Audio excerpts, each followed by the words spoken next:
What is success in relationships? What is success in a sex life? Our culture has really narrow definitions of what success means for relationships.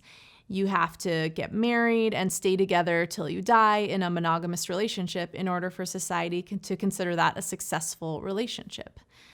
In our sex lives, we're expected to want very specific things that aren't too kinky, but we're not supposed to be too prude or not want too much sex. And our partners and us are supposed to want the same amount of sex and want the same things in sex. And that's what success looks like.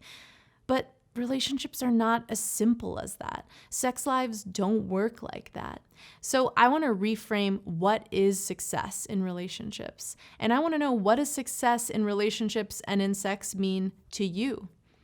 Does success in a relationship mean for you getting married, having kids, being together till death do you part? Does it mean living in the same house as someone? What are some ways that you define success in relationships? Is it about the structure of what your relationship is, or is it about what you learn and grow together? Is it about your shared values? What does loyalty mean to you? What does loyalty mean to your partner? And are they the same? So I invite you to do an exploration about what is success to me in my relationship. Similarly with sex. Is success in sex to have an orgasm? Is it to have sex every day? Is it negotiating boundaries with a partner? Is it being able to talk about your desires without shame and figure out win-win agreements together? I would argue that success is the latter, that it's being able to work through differences and talk about desires without shame.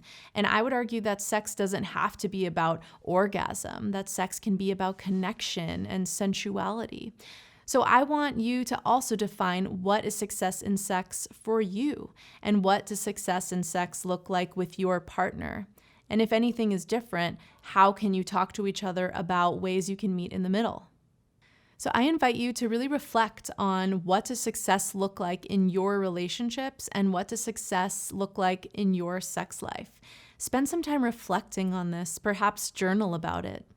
If you want support and accountability structures for redefining what success in sex and relationships looks like for you, I invite you to join us inside the Love with Janel community, where we are actively unlearning beliefs about relationships and sex that aren't serving us, to create more happiness in our intimate lives. The link is below, and I can't wait to see you inside.